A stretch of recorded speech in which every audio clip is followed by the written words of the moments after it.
An invisible killer in a locked house. A witness to the JFK assassination who vanished, and bodies hidden behind kitchen walls for years. Today, we dive into 10 stories that defy logic. You'll see why raw bacon was left at a crime scene and how someone could abandon $32,000 to walk into the void. These are criminals who didn't just escape, they dissolved into history. Let's begin. In the sweltering heat of August 1892, a grisly discovery inside a quiet home in Fall River, Massachusetts, shocked the nation and birthed one of the most persistent macabre legends in history. Andrew Borden and his wife Abby were found brutally hacked to death, Andrew on the living room sofa and Abby in an upstairs bedroom. The primary suspect was Andrew's daughter, Lizzie Borden. But the mystery wasn't just about the motive, it was about the physical impossibility of the crime. The mystery lies in the cleanliness of the slaughter. Both victims were struck dozens of times with a heavy blade, a process that would have resulted in a significant amount of blood spray. Yet, when the police arrived minutes after the discovery, Lizzie was found in a clean, starched dress showing no signs of struggle or a single drop of blood on her person. Furthermore, the house was effectively a fortress. Every door was locked from the inside, and the windows were bolted against the summer heat. There was no sign of a break-in, and no weapon was ever definitively found, despite the basement being searched multiple times. The intrigue deepens with the psychological behavior of Lizzie following the murders. During the inquest, she gave contradictory testimony, claiming she was in the barn looking for sinkers for a fishing trip, despite the barn being so stiflingly hot that investigators found it impossible to stay inside for more than a minute. Later, it was revealed she had burned one of her dresses in the kitchen stove, claiming it was stained with paint. Despite the overwhelming circumstantial evidence and the lack of other suspects, a jury of 12 men acquitted her in just over an hour, unable to believe that a well-bred Victorian lady could be capable of such savagery. The climax of the Borden case is the eternal silence that followed the trial. Lizzie remained in Fall River until her death, living in a grand mansion funded by her father's inheritance, ostracized by the community, but never speaking a word about that morning. The locked-room nature of the Borden house remains a puzzle for forensic historians. If Lizzie didn't do it, an invisible killer managed to enter a sealed house, commit a blood-soaked massacre without leaving a trace, and vanish into thin air. To this day, the Borden home stands as a bed and breakfast where guests still report the feeling of being watched by a shadow holding a heavy, unseen weight. On the morning of January 15, 1947, a mother walking with her child in a vacant lot in Los Angeles spotted what she thought was a discarded store mannequin. Upon closer inspection, she realized she was looking at the most horrific crime scene in the history of California. The body of 22-year-old aspiring actress Elizabeth Short, known posthumously as the Black Dahlia, had been severed completely in half at the waist, drained of blood, and posed with a haunting precision that suggested the killer wanted her to be found.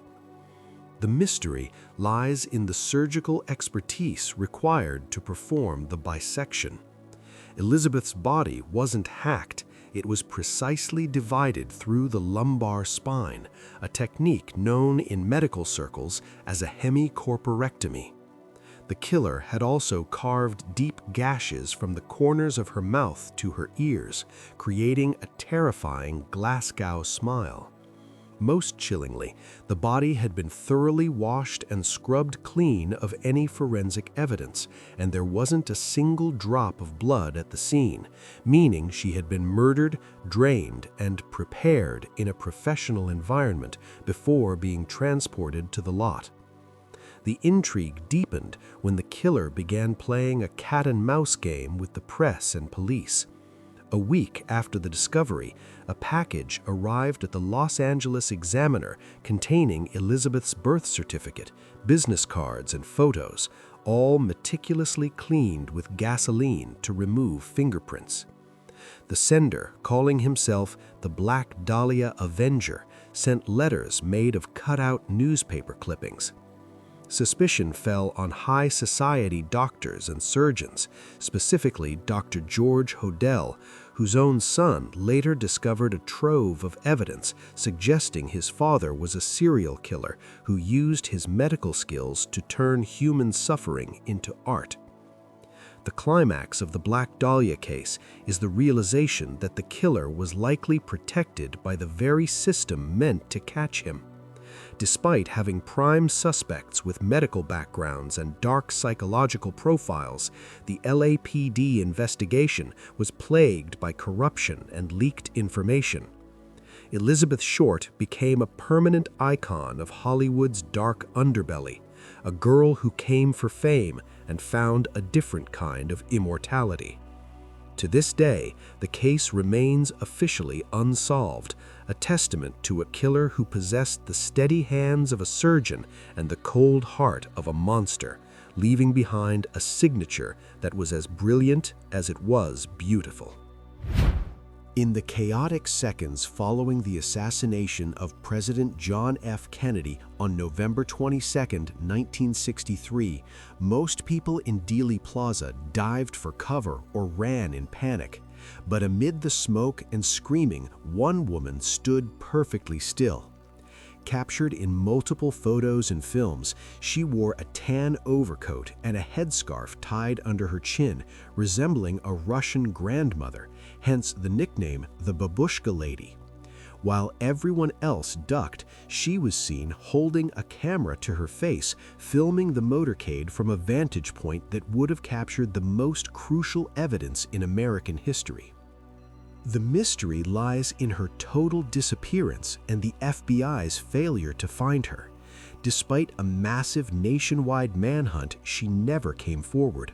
Most photographers present that day were eager to sell their historic footage, but the Babushka Lady vanished into the crowd. Even more baffling, she was positioned near the grassy knoll, directly in the line of fire.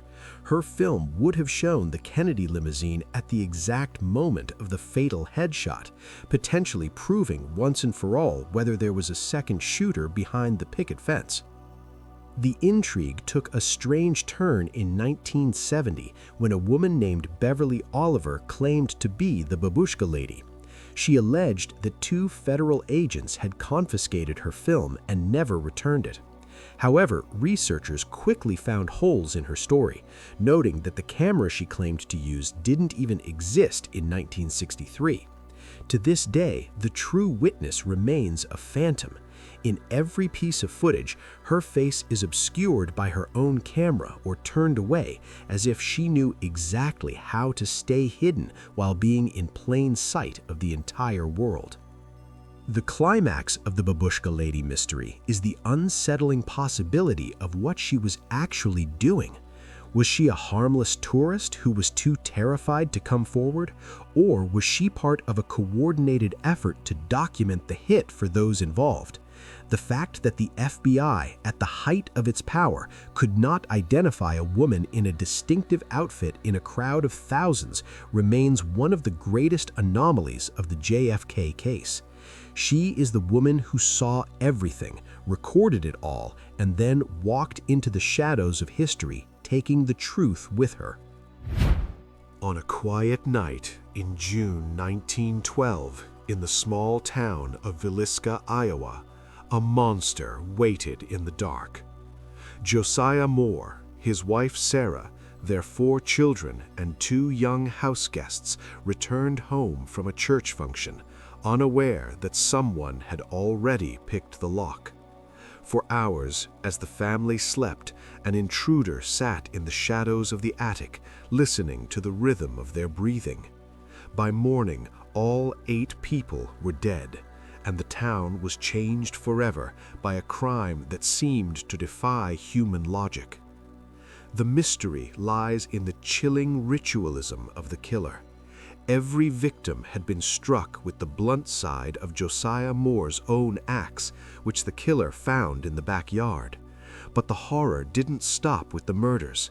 After the deed was done, the killer covered all the mirrors in the house with cloths and placed pieces of gauze over the faces of the victims. He then took a 2-pound slab of raw bacon from the icebox, wrapped it in a towel, and left it on the floor next to the axe.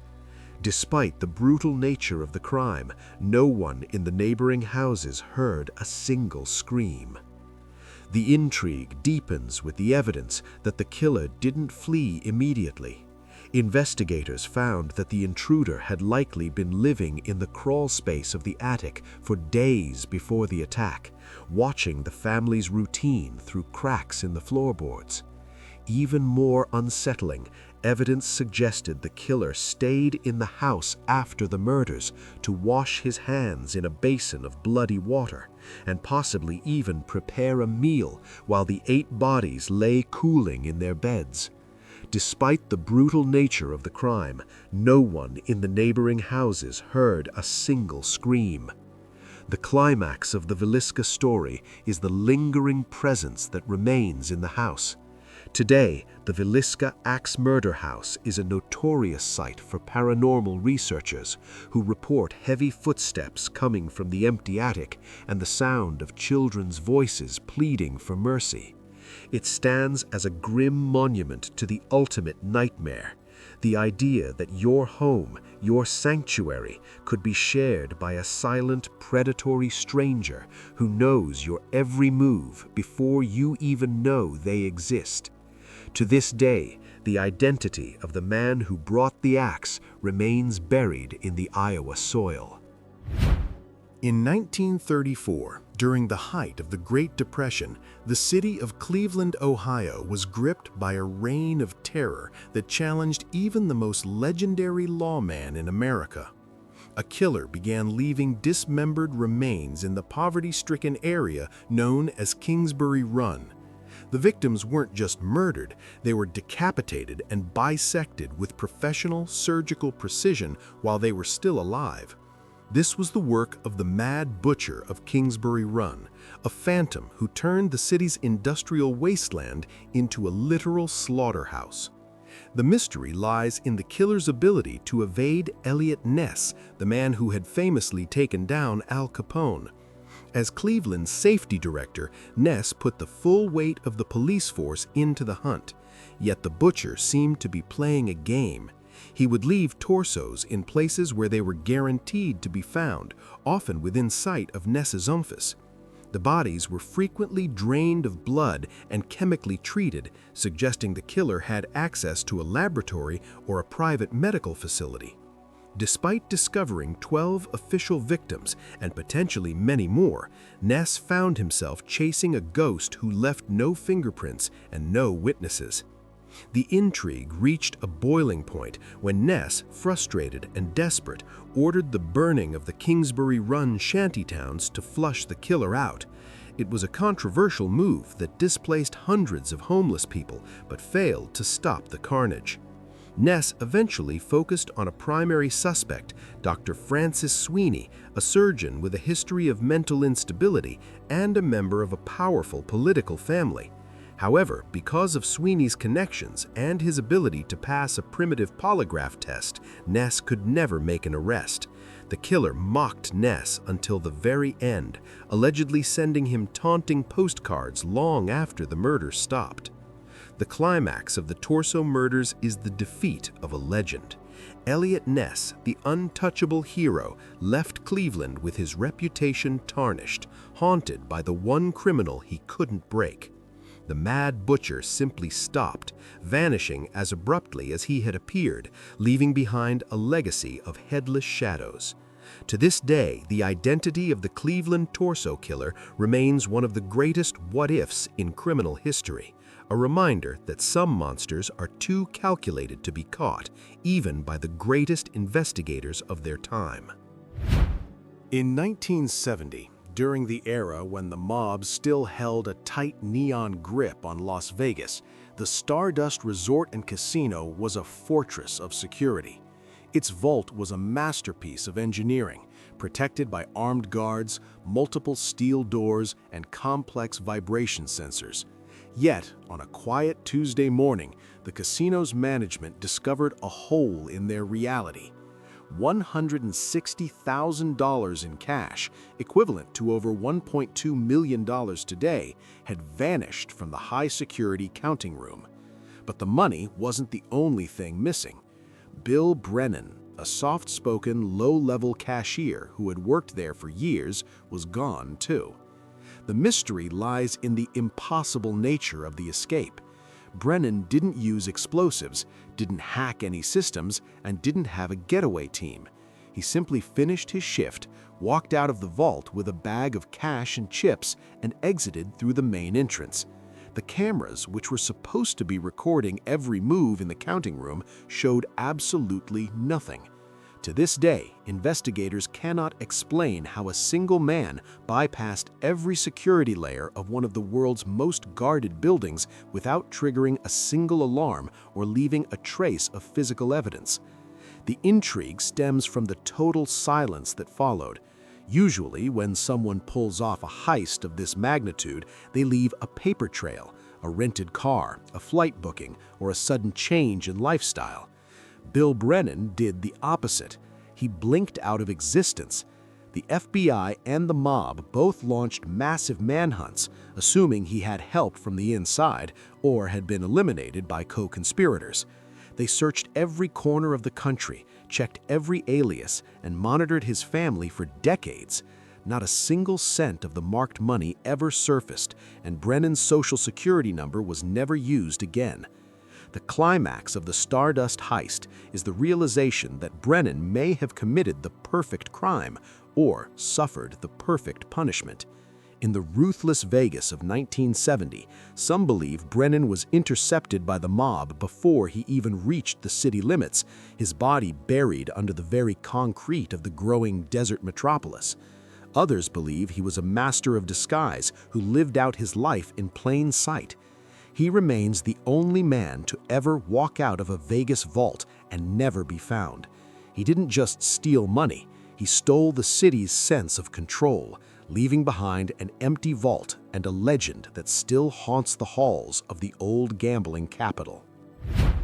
In the post-war gloom of 1950s London, a dilapidated terraced house at 10 Rillington Place became the site of one of the most chilling deceptions in criminal history. John Christie, a soft-spoken, unassuming former special constable, lived there with his wife. To his neighbors, he was a helpful, albeit strange, man. But behind the peeling wallpaper and rotting floorboards, Christie was operating a private chamber of horrors, turning his modest flat into a literal tomb for the women he lured inside. The mystery lies in the incredible concealment of his crimes. For years, Christie managed to hide the remains of his victims within the very structure of the house, while living there as if nothing was wrong. When a new tenant moved in after Christie vacated the flat in 1953, he discovered a loose piece of kitchen wallpaper. Behind it lay a hollow pantry wall containing the upright, mummified bodies of 3 women. Further investigation revealed Christie's wife under the floorboards of the front room and 2 more bodies buried in the tiny soot-covered backyard.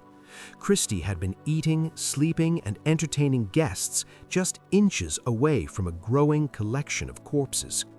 The intrigue of Rillington Place is darkened by a devastating miscarriage of justice. Years earlier, another tenant, Timothy Evans, had been accused of murdering his own wife and daughter in the house. Despite Evans' frantic claims that the man downstairs, Christie, had done it, the word of a former policeman carried more weight. Christie actually stood as the star witness for the prosecution, calmly lying on the stand to send Evans to the gallows. It wasn't until the bodies in the walls were discovered that the world realized the British government had executed an innocent man while the real monster continued his work in the shadows. The climax of the 10 Rillington saga is the psychological chilling effect it left on the British legal system. the realization that a serial killer could hide bodies in his walls for nearly a decade while successfully framing an innocent neighbor for his crimes was so profound that it directly contributed to the eventual abolition of the death penalty in the UK. The house was eventually demolished and the street renamed, but the memory of John Christie remains, a man who proved that the most terrifying monsters don't hide under the bed, but behind the kitchen walls.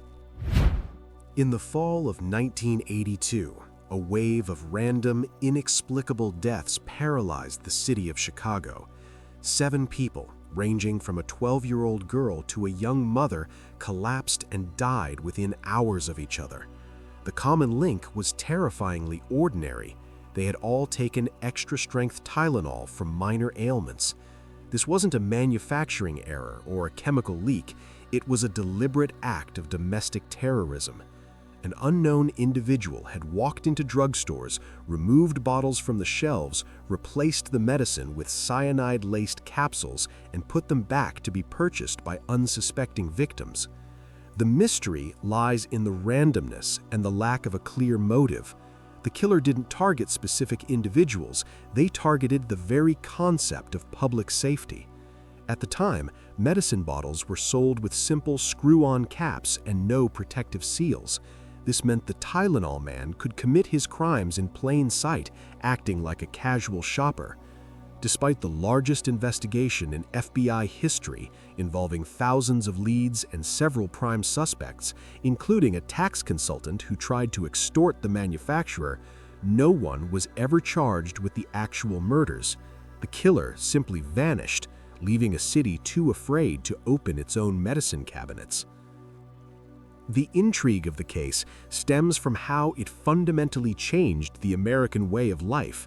The panic was so widespread that police drove through neighborhoods with bullhorns warning citizens to throw away their Tylenol.